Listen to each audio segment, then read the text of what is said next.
प्रतिदिन नई कहानियाँ सिर्फ कामुक्ता.com पर। एक दिन मेरी नौकरानी रोती हुई मेरे पास आई। मैंने पूछा तो कहने लगी, क्या बात बताओ बेबी जी, मेरा पति बहुत जालिम है और मैं इतना काम करके थक के जाती हूँ, पर मेरा पति रात को मेरी जरूर लेता है। कितना भी मना करूँ मानता ही नहीं।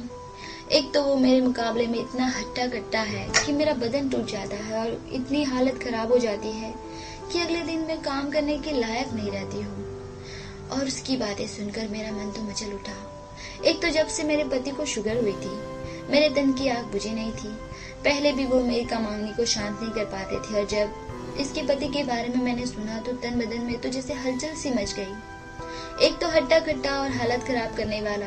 मैं तो यही चाहती थी कि कोई मेरी इस तरह से ले कि मेरी हालत खराब कर दे। और मुझे एक आइडिया आया। मैंने नौकरानी से कहा, कल अपने पति को मेरे पास भेज देना, मैं उसे समझाऊंगी और उसे भेजना 11 बजे के बाद। और तुम भी कल काम पर मत आना, नहीं तो उसे लगेगा कि तुमने उसकी शिकायत की है मुझसे।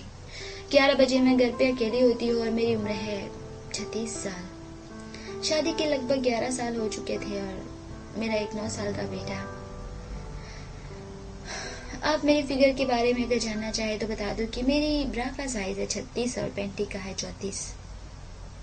मेरी नौकरानी ने कहा, अच्छा है बीबी जी, मैं कल उन्हें भेज दूंगी और आप सच में बहुत अच्छी है। इतना कहकर वो अपना काम खत्म करके चली गई। उस पूरी रात मुझे नींद नहीं आई। उसके पति के सपने लेती रही और मेरा बेटा 7 बजे स्कूल चला जाता है और 10 बजे करीब मेरे पति घर से चले गए। मैं घर में अकेली थी और 11 बजने का इंतजार कर रही थी। मैंने पारदर्शी नाइटी पहन रखी थी और जिसके अंदर मेरी गुलाबी रंग की ब्रा साफ दिख रही थी। ठीक 11 बजे दरवाजे की घंटी बजी और मैंने अंदर से ही कहा, आ जाओ अंदर, दरवाजा खुला है। वो जैसे ही अंदर आया मेरा दिल जोर से धड़क उठा। वाकई इतना हट्टा कट्टा और चौड़ा सीने वाला था वो। मैंने उसे कहा, दरवाजा अंदर से बंद करो। उसने वैसे ही किया और सीधा अंदर आ गया। मैं अपने कमरे में बिस्तर पर लेटी थी। मैंने कहा, कमरे में आ जाओ। मैं नाइटी को टांगों से थोड़ा ऊपर उठाया हुआ था ताकि मेरी नंगी टांगे उसे दिखे। उसने अंदर आकर पूछा, बीबी जी आपने बुलाया था? मैंने कहा, हाँ। तुम अपनी पत्नी को इतना तंग क्यों करते हो? बेचारी कितना काम करती है और उसे रात में चैन लेने नहीं देते हो तुम। वो बोला, बीबी जी तो फिर मैं कहाँ जाऊँ, मेरा भी तो मन करता है ना। मैंने कहा, थोड़ी सी अपनी नजर दौड़ाओ, क्या पता कोई यहीं आसपास मिल जाएगी, बिल्कुल तुम्हारे सामने। प्रतिदिन नई कहानियाँ सिर्फ कामुक्ता.com पर। वो भी समझ गया और मेरी नंगी टांगों को घूरते हुए बोला, आसपास बिल्कुल सामने तो आप हैं मैम साहब। मैंने कहा, तो फिर आओ ना मेरे राजा। जब समझ ही गए हो तो फिर देर किस बात की। बस फिर क्या था, वो तो कूद पड़ा जैसे मेरे ऊपर। और मैम साहब, मैंने कभी सपने में भी नहीं सोचा था कि इतना मक्खन जैसा माल मुझे चोदने को मिलेगा। उसने मेरी नाइटी को ऊपर सरका दिया और मैं उसके सामने से ब्रा और पैंटी में थी और वो अपना हाथ सारे बदन पे फेरता हुआ मेरी ब्रा तक ले आया। पहले ब्रा के ऊपर से ही मेरी चुच्चियों को सहलाया और फिर झटके से मेरी ब्रा खोल दी और मेरे चुच्चे उसके सामने नंगे थे, जिनसे वो खेलने लगा। बारी बारी उसे चूस चूस कर लाल कर दिया था। मेरे बालों के दाने पूरी तरह से तन चुके थे और यूनी भी गीली हो गई थी और कोई 15 मिनट तक वो मेरे बालों के साथ खेलता रहा, चूसते हुए काट भी देता था और मैं दर्द से सिसकारियां भर रही थी। मैं पूरी तरह से गर्म हो गई थी और मैं जलने वाली थी।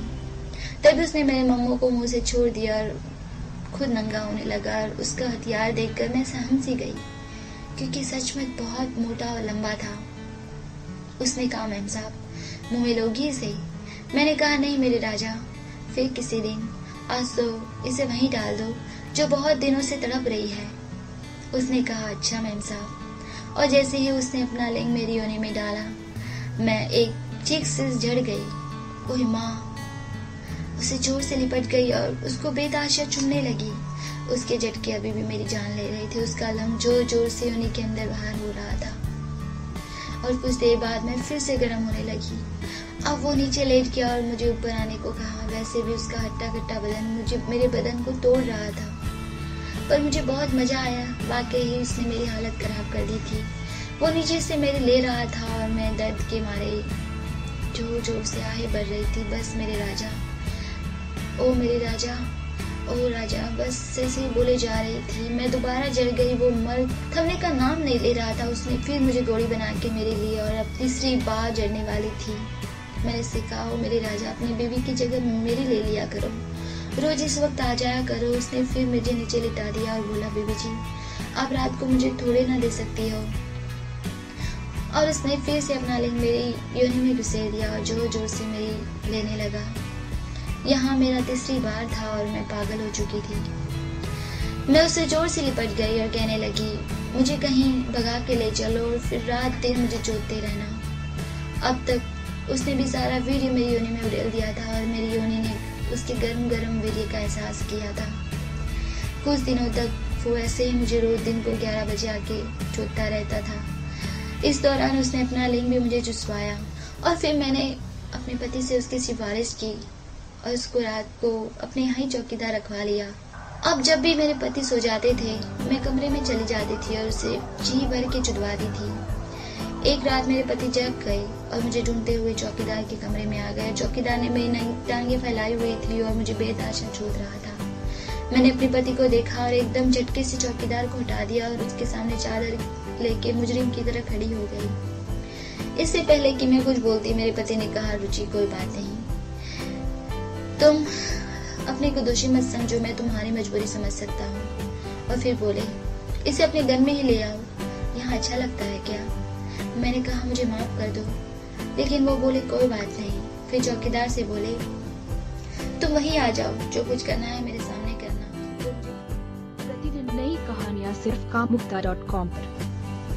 एक दिन मेरी नौकरानी रोती हुई मेरे पास आई। मैंने पूछा तो कहने लगी, क्या बात बताओ बीबी जी, मेरा पति बहुत जालिम है और मैं इतना काम करके थक के जाती हूँ, पर मेरा पति रात को मेरी जरूर लेता है।